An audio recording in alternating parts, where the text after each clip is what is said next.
Hello everybody, welcome to lesson number 6। इस lesson में हम बात करेंगे कि नेम रेंजेस क्या होते हैं, कैसे बनाए जाते हैं और उसको डिलीट कैसे किया जाता है। उसके बाद हम बात करेंगे कि एक्सेल में शॉर्टकट कीज कैसे बनाई जा सकती हैं। ये दोनों टॉपिक आज के इस लेसन में हम कवर करेंगे। चलिए इस लेसन को सीखना शुरू करते हैं। सबसे पहले हम बात करते हैं कि नेम रेंजेस होता क्या है। जैसा कि हम सब जानते हैं, हर एक सेल का नेम होता है। अगर इस वाले सेल की हम बात करें तो इसका जो नेम है वो है K5, यानी कि हर सेल का नेम है लेकिन एक रेंज का नेम नहीं होता लेकिन क्रिएट किया जा सकता है। अब यहाँ पे क्वेश्चन आता है कि सर एक रेंज का नेम क्यों क्रिएट करें। जैसा कि हम सब जानते हैं कि एक्सेल में हमें रिपोर्टिंग करनी होती है, मल्टीपल टास्क परफॉर्म करने होते हैं। अगर हमने अपनी रेंज का नेम क्रिएट किया हुआ है तो ये जो टास्क हम परफॉर्म कर रहे हैं हम इसको और इजीली परफॉर्म कर सकते हैं। चलिए एक एग्जांपल से समझने की कोशिश करते हैं, आपको एक ही बारी में बात समझ में आ जाएगी। यहाँ पे हमारे पास रमेश के मार्क्स दिए गए हैं, तो मैं इस रेंज का नेम क्रिएट करना चाहता हूँ। तो रेंज का नेम क्रिएट करने के दो तरीके होते हैं। पहला कि आप नेम बॉक्स में जाइए और यहाँ पे वो नाम टाइप कर दीजिए जो भी आप उस रेंज का नाम रखना चाहते हैं और एंटर दबा दीजिए। तो अब इस रेंज का एक नेम क्रिएट हो चुका है। आप यहाँ जाके चेक कर सकते हैं, रमेश। ठीक, अब यहाँ पे एक सवाल आता है कि सर क्या एक एक करके सबका करना पड़ेगा? ऐसे तो मुश्किल हो जाएगा। डेटा छोटा है तो ठीक, लेकिन बड़ा होगा तो प्रॉब्लम है। तो क्या करेंगे, इकट्ठा अगर सब रेंज का नेम क्रिएट करना हो तो आपको अपने डेटा को सिलेक्ट करना होगा, ऊपर फॉर्मूलाज में जाना होगा। यहाँ पे आपको मिलेगा क्रिएट फ्रॉम सिलेक्शन। यहाँ पे मेजरली दो चीजें यूज होती हैं, टॉप रो या लेफ्ट कॉलम। यानी कि जो भी आपके रेंज है या तो उसके नाम लेफ्ट में लिखे होते हैं या तो टॉप में लिखे होते हैं ज्यादातर। बाकी अपने डेटा के हिसाब से आप चेक कर सकते हैं। तो मेरे पास यहाँ पे लेफ्ट कॉलम में लिखा गया है, तो मैं यहाँ पे लेफ्ट कॉलम पे टिक लगाऊंगा और ओके करूंगा, जिससे मेरा हर रेंज का एक नेम क्रिएट हो चुका है। जो उसके लेफ्ट कॉलम में नाम लिखा होगा उससे देखने के लिए आपको क्या करना है, नेम बॉक्स में जाना है और यहाँ पे ड्रॉप डाउन बटन पे क्लिक करोगे तो सबके नाम यहाँ पे आ जाएंगे। जैसे आप लोकेश पे क्लिक करोगे तो देखो आपकी लोकेश वाली रेंज सिलेक्ट हो चुकी है।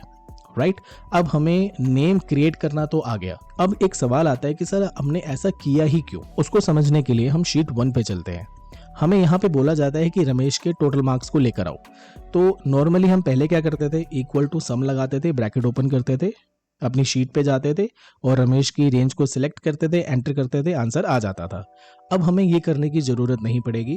आपको इक्वल टू सम लगाना है, ब्रैकेट ओपन करना है। अब आपको उस रेंज पे जाने की जरूरत नहीं है। हमने उस रेंज का नेम क्रिएट किया हुआ है रमेश, तो हमें बस अपना नाम यहाँ पे टाइप करना है, ब्रैकेट को क्लोज करना है और एंटर दबाना है। देखिए हमारा आंसर आ गया।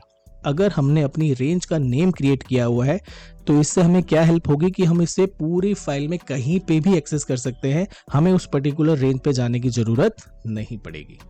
अब हम बात करते हैं कि एक्सेल में शॉर्टकट कैसे बनाए जा सकते हैं। हम सबको मालूम है कि एक्सेल में कुछ शॉर्टकट्स होते हैं। उसको जानने के लिए हमें क्या करना होता है, हमें बस उस ऑप्शन पे जाना होता है। जैसे कि मैं इस पूरी लाइन को बोल्ड करना चाहता हूं तो बोल्ड करने के लिए बी पे जाना होता है। अगर मैं बी पे जाऊंगा तो यहाँ पे उसका शॉर्टकट लिखा आ रहा है Ctrl+B। ठीक, यानी कि जिसका शॉर्टकट होता है वो उसका साथ में लिखा हुआ होता है। तो ऐसे आप जान सकते हो और उसको आप प्रैक्टिस करके याद कर सकते हो। लेकिन कुछ ऑप्शन इसमें ऐसे होते हैं जिनका कोई शॉर्टकट नहीं होता। जैसे कि मैं रैप टेक्स्ट करना चाहता हूं तो इसका कोई शॉर्टकट नहीं है। मर्ज एंड सेंटर करना चाहता हूं तो इसका भी कोई शॉर्टकट नहीं है, लेकिन हम बना सकते हैं। कैसे? इसके लिए मुझे कंटेंट लिखना होगा। मैं यहाँ पे कंटेंट लिख लेता हूँ, Microsoft Excel.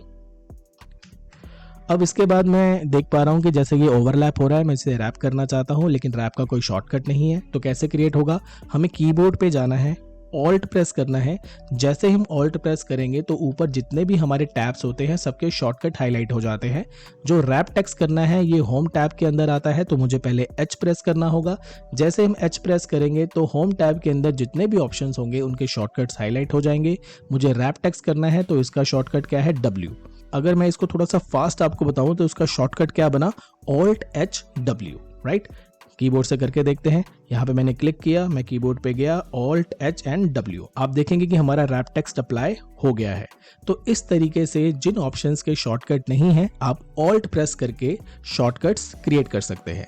I think in दोनों टॉपिक्स को हमने इस लेसन में अच्छे से कवर कर लिया है। अब इस लेसन को यहीं फिनिश करते हैं। अब मिलेंगे नेक्स्ट लेसन में। Till the time keep learning and keep practising. Bye, take care.